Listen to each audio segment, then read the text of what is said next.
Hi there, it's Melissa, and I know it's been a while, but I'm back, and this is for the latest sketch reveal over at Let's Get Sketchy. We've got a mood board again. It's the first and third of the month we have a mood board, and that's the sketch by our awesome leader, Bryn Chevier.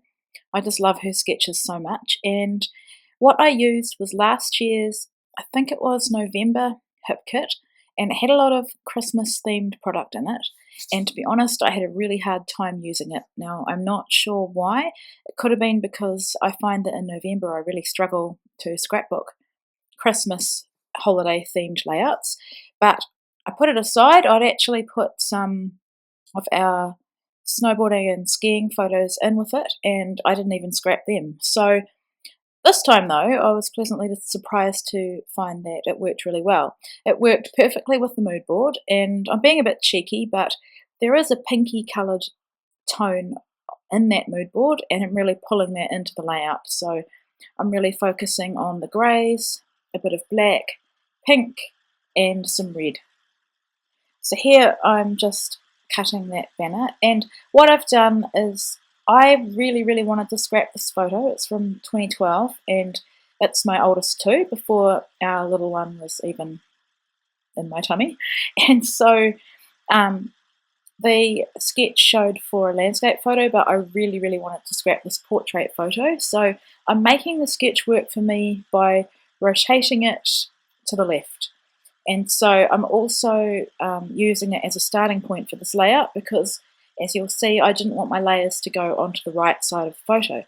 So here I am sticking with the sketch, and it shows one banner that I think it goes across. Yeah, it goes across the sketch on the horizontal, but because I've flipped the sketch, I'm doing it on the vertical. And I'm stretching that piece of paper because I think that's all I had left of that paper, and I'm making it work by cutting it and hiding it behind my photo. Now here's a piece of the pink. I just love that kind of candy striped pink and white look. I love it when holiday collections are not traditional and they include unexpected colours like pink and blue. So this is a piece of Ellie's studio, and what I love about it is it has little hearts on it. And it's grey with white polka dots, and there are some hearts. And sorry, my recording stopped there for some odd reason. Excuse me. And so I've just pulled in a whole lot of other bits of strips of paper. Some of them are branding strips. I've cut them at differing widths, and now I'm just playing around to decide what order I want them in, and I've skipped me cutting notches in them to make them fishtails.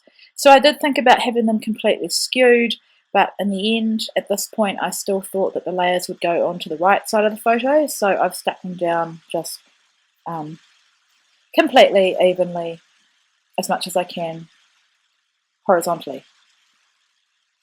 And I know my pink matte is not the prettiest matte in the world. It doesn't go with most of the papers and things I'm doing, but I love it for the grid.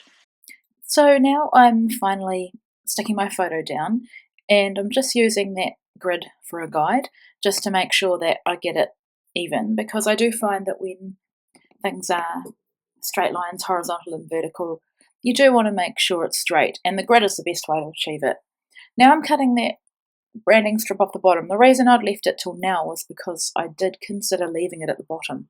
But what I'm finding with this background paper is it's a music score without the music on it. And rather than it go to the very edges of the paper, it stops. I don't know what the measurement is. I'd say probably a centimetre. I'm not sure what that is in inches. But I just found that if I left that on, it would look a bit odd, so I have taken it off.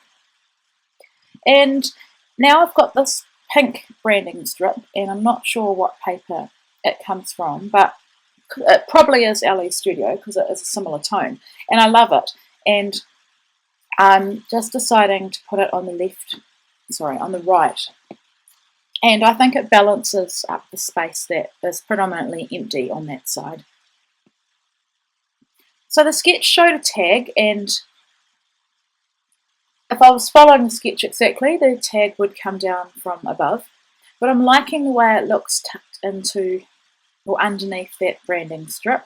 And the reason I've trimmed it on my trimmer is because I need to get a straight edge because I've adhered that strip already. So originally I was going to have it coming down, but I just think because of the sentiment as well, it looks better on the edge there. and I'm adding some twine. I think that twine probably held something together in the kit because it is Christmas themed, and I love how it looks. And I've tied it in a bow, and I think that looks good. It's a little bit of a difference to my normal just looping it through. So now I'm looking at those, I think the Evalicious puffy stickers, and they're quite an intense gold, so I'm not sure at the moment where I'm going to put it because the mood board has got quite a lot of grey in it. Now you can mix silver and gold together, but I decided to wait until the end and work out where I wanted to put them. And that branding strip ended up really useful because it's got quite a lot of sentiments that can be cut apart. It's not one big sentence that goes across the entire thing. And so I've just cut one out there, and you'll soon see me do another one. Yeah. So that's, I was going to say that's another piece of it, but it's not. That's a die cut. It says December. And we also got the LA Studio wood veneers and the ephemera pack, which I can't remember what they're called. And so that's where that stripy heart comes from. This is a little Evalicious kind of like tag. They've got a crease down the middle that you can fold them, but I quite like them just on their own. I don't think I used them on this layout, or may have put one in at the end, but yeah, I like cutting them in and I get to use both sides. Right, so I just had to stop the recording there because I had to sneeze. Hay fever is really, really bad this year. I still can't believe it's going now. I'm just hoping and praying that it's gone by Christmas because I'm really, really sick of it. So now I'm gluing my cluster down, or adhering my cluster, and as always, double-sided tape. And just having a quick think about the positioning and going with that. So now it's the fun part, and that's adding the embellishment. And I had placed some of them before, and now I'm just deciding where to put them. I wasn't sure about that circular wood veneer, and you can see I switched it out, but there's too many banners already, so that one will move and the circle one will come back in. Right, now I'm going to try something I haven't done for a long time. I've been binge watching Missy Whidden's videos at the moment. I'm really behind on watching YouTube still, and what I do enjoy though is binge watching a whole lot of videos from the same person in a row, and lately it's been Missy, and as you know, if you love Missy's videos and watch them a lot, she uses a lot of thread, and I love the look, and I love the random look of thread, and I think it's really pretty and it softens elements. So I'm just adding it in 3 different places. All I've got is just plain white thread, and I really like the way it looks behind the wood veneer. So I'm just gluing it down with some Tombow, and if you just hold it for a little bit, it doesn't take too long to dry at all. So I'm happy with how that looks. And now I'm just playing around with some of the embellishments that I pulled. Obviously, because this is based on a mood board, I didn't have everything to the side of me from the kit because not everything went.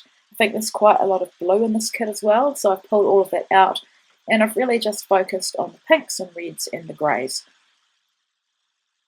And just trying to get that random look achieved there. I found this one a bit more difficult to put down because I'm using a die cut star, and the wood veneer provides weight and it's a lot easier. So I think I just used glue. I may have even used a Stampin' Up! Dimensional just to pop it up a bit. So now I've got a card, and I think this is also from the LA Studio. I think the range is called Good Cheer, if I'm correct. I can't remember, sorry. And I'm just adding that one there. The other option was the Merry Christmas one, which was red, but it was a bit too intense, and I didn't want to have the word Merry Christmas on here too many times. And so, okay, I must have decided then to add the pop dot, and I'm adding glue to them, and I find that if I do that, I know for sure that they're going to stick down. And I'm just popping up some parts of that star because otherwise it's completely flat, and I like it how it looks with the tips of the star bent up. So that card that I've added, I've gone with that instead of the strips of paper going across, and I think it's a good compromise, and I think it's a little bit different, and I still think that it is representative of the sketch, but it's getting lost, so it needs something up there, and I need to bring a bit more red in because I've got red in every other area. So I've just cut it so that you can see a phrase, and I'm just going to adhere it with some double-sided tape. Yeah, I couldn't remember if I used double-sided tape or more dimensional adhesive. And as you can see, I keep bringing these puffy stickers back in just to work out and see where I want them. And finally, I'm deciding to use them. Sometimes I can be a bit indecisive, and I have to cut quite a lot out of my videos because it's just me moving the same things around, and often I find that I go back to what I had in the first place. So I'm adding some hearts and a dot, and I think I add a star later on. And now I'm just outlining the little heart that's on that paper. Like I told you earlier that it's polka dots, and as you can see on the top left of my screen, you can see there's a lot of polka dots and the odd heart, so I want the heart to stand out. And now I'm just adding my journaling. This was a free photo that we got taken at a local shopping area. I wouldn't say mall because it's mostly outside. They just had one of the local shops that does photo processing. They had free photos with Santa for kids, so of course we had to take advantage of that. And being a scrapbooking mum, I got 2, and I think I may have already scrapped this photo before. And so each of the kids will get this page, or a page with this photo in their album. Now these stickers are delicious. They are just edible. I think they're called peppermint, and they're kind of slightly glittery, and they just are stunning. And so I wanted to call it 'Tis the Season. I had to, you'll laugh at this, I had to Google the word "tis" just to see if I had to put the little apostrophe, which I do. And so I'm using those LF Studio letter stickers, which I love. I can never have too many of them. And I've added a little star from Puffy Stickers, and this is nearing the end. So what I do off camera, because I can never leave well enough alone, is I add one of those little cut apart, I think they're Evalicious, what I talked about before as being pieces that you could fold down the middle like tabs. There's one that said ho ho ho, and so I just cut that into a little banner and I slip it in there with the rest of those banner layers. Now of course no layout would be complete without some splatters, and this is black colour shine, and I'm trying to be really minimal in my splattering, and I'm wanting to get one big drop and then some other size drops, so I've actually managed to achieve it. So that's the final layout. I hope you enjoyed watching, and I'll be back really soon because I'm getting a lot of videos made, but I haven't been doing many voiceovers. So thank you so much for watching. I really appreciate it, and I will talk to you again soon. Bye.